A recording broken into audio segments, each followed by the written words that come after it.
There were some ministers that were talking about death and dying, lovely conversation, over coffee at the local cafe. And one of them asked, "What would you want people to say about you at your funeral?" And one minister said, "Well, I'd want people to say he was a great and compassionate humanitarian who cared about those in need." And the other said, "I'd like for people to say he was a good father, a husband, a man whose life was a fine example for another to follow." And the newest member of the group said, "Oh, I'd like for people to remember me for my fine sermons and church growth." But then a grizzled old farmer leaned over from the next table and said, "That's all well, fine and good, fellas, but I'd rather hear him say, 'Look, he's moving.'"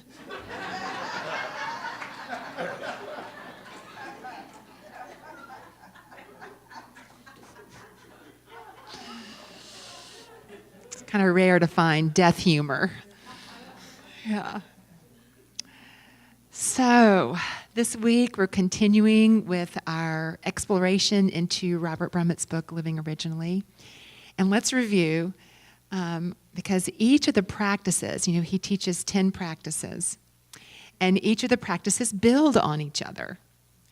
And so last week we explored compassionate communication, and everything is our teacher. So compassionate communication, meaning that when we are communicating with each other, we're communicating with an open heart, and we're communicating intentionally with kindness and caring and compassion. But most importantly, we're listening with the intention to be changed by what we're hearing. That's basically the gist of compassionate communication. And he gave us 3 questions to check in on from this whole idea of compassionate communication being right speech. 3 questions. Is it true? Is it kind? And is it necessary? Is it true? Is it kind?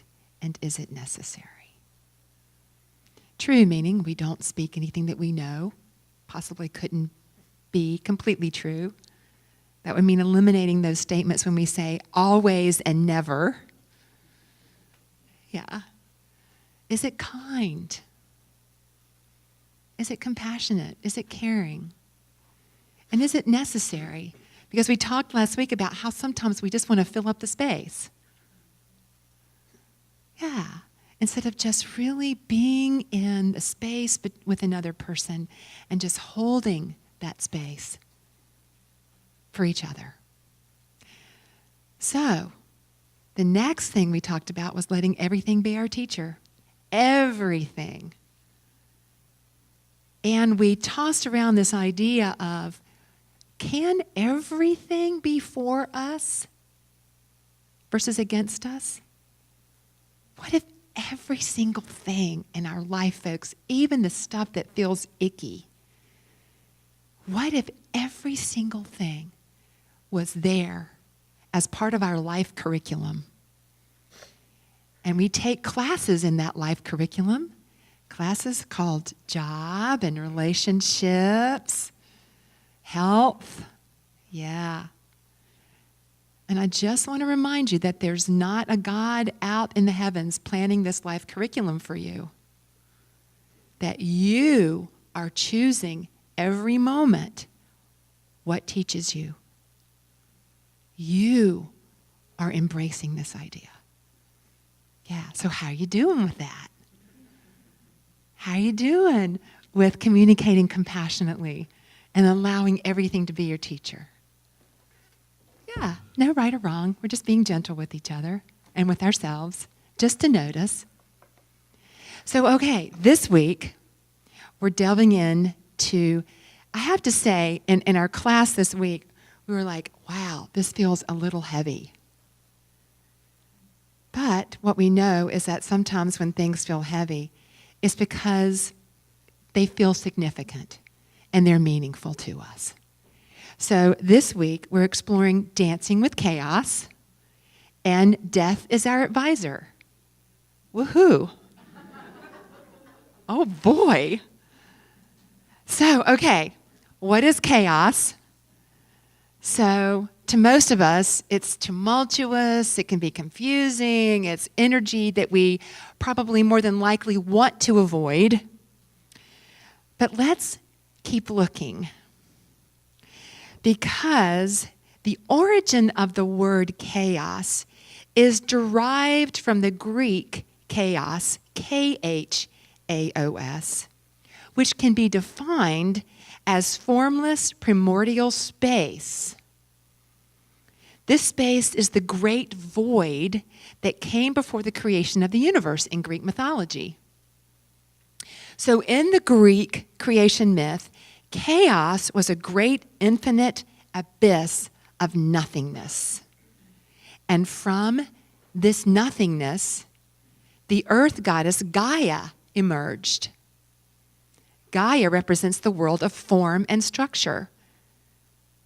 So, as we look at this definition of primordial, Robert Brummett wants us to explore it from a biological science place, yummy, where it means relating to the earliest stage of development of an organism. So perhaps chaos is the earliest stage of new life forming and unfolding. What if that's what chaos is? And so Gaia, the world of form and structure, came out of this chaos. All forms have arisen from the formless. So chaos isn't a bad thing. It goes beyond turmoil and confusion to be the foundation of all creation.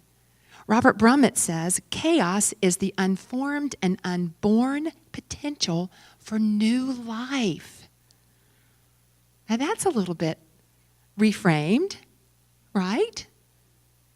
So what if folks, and I know right now, I know this is all on our heart and our awareness right now, as we're in this final week of the election and all that's happened and all the chaos, what if we could view this chaos? You can look at it and the appearance is very dense, right? And chaotic energy.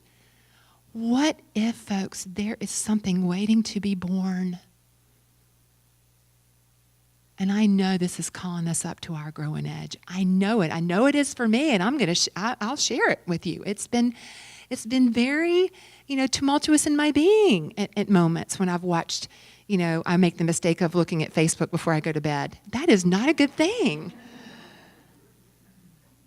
But what I just want us to just be open to in this conversation of dancing with chaos is that, we can be, folks, the eye of that storm.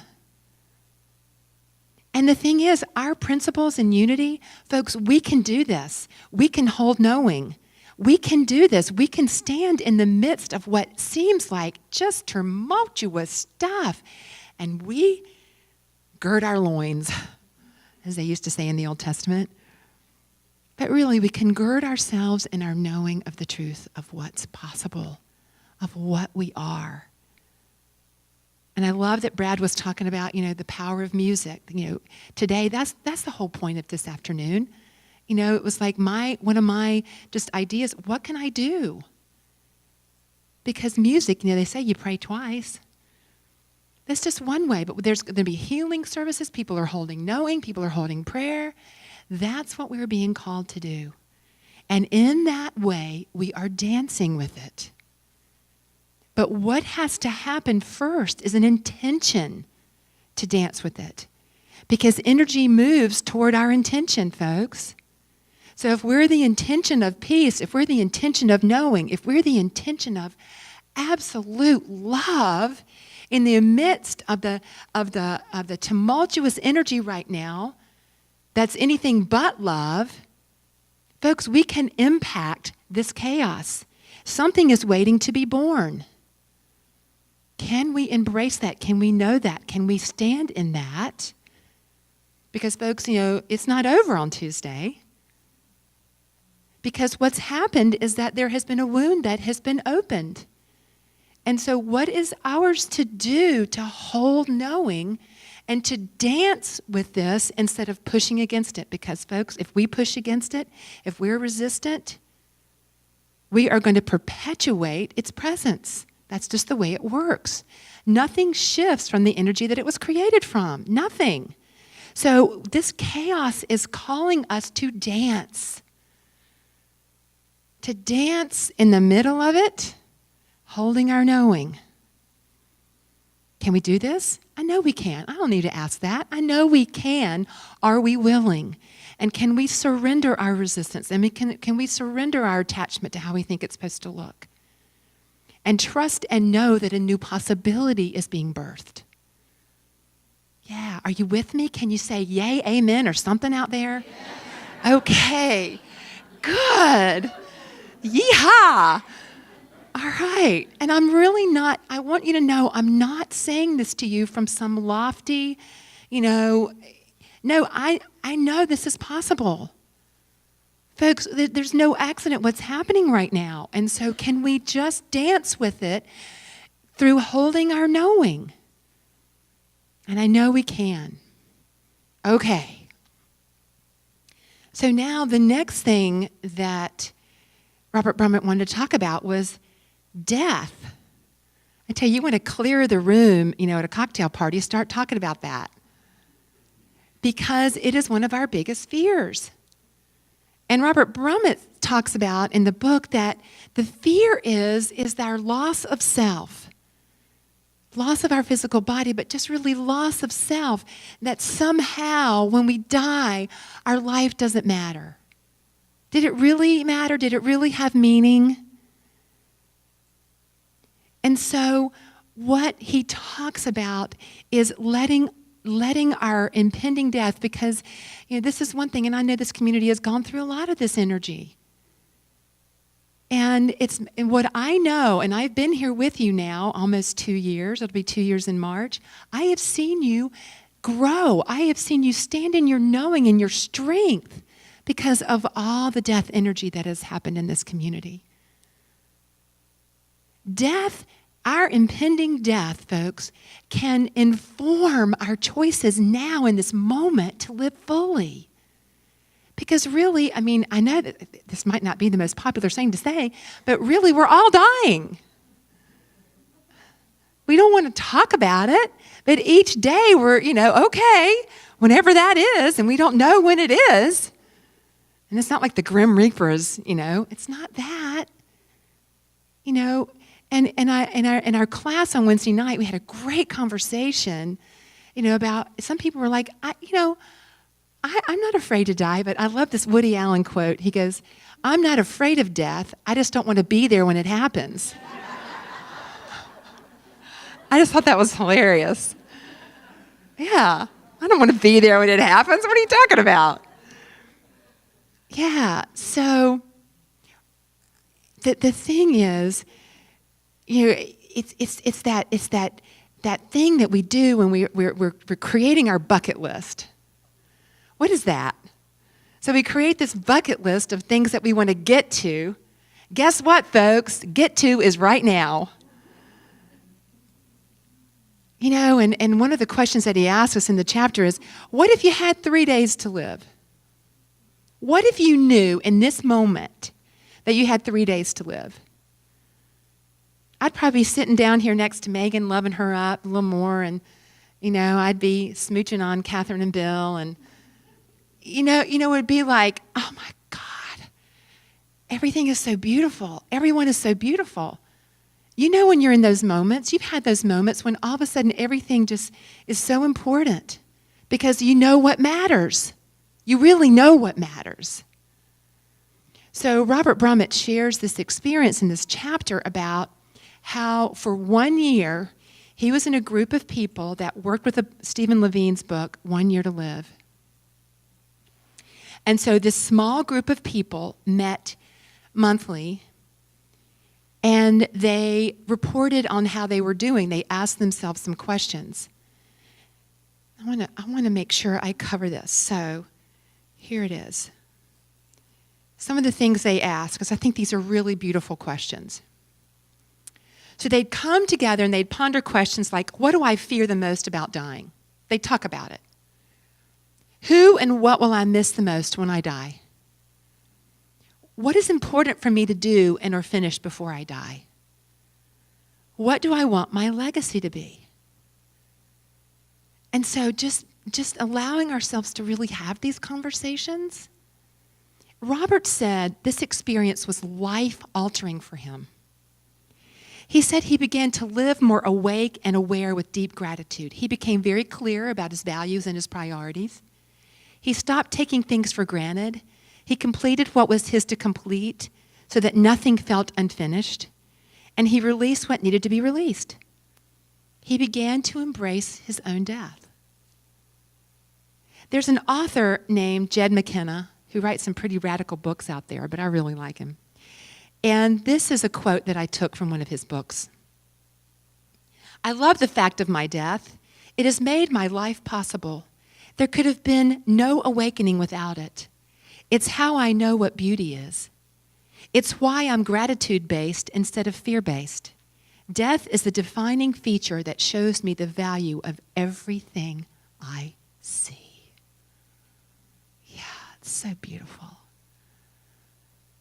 So what if we could just embrace it? I think the red on the trees would look redder. The yellow would look more yellow. The faces in front of us would be more beautiful. Each breath would be more precious. Yeah. What if that was how we could choose to live? Sounds pretty awesome, doesn't it? Yeah.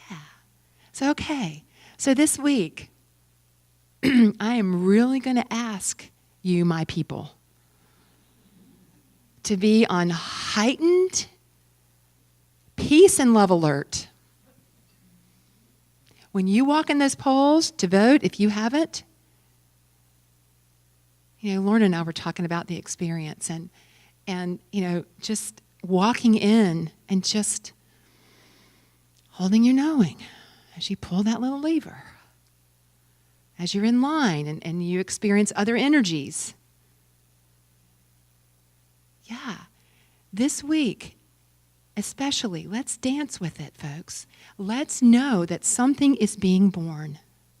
And let's be the opening for that new birth through how we're being, through how we're showing up, through what we're knowing, okay? Can we do that together? Especially this week and beyond, because again, we're in process.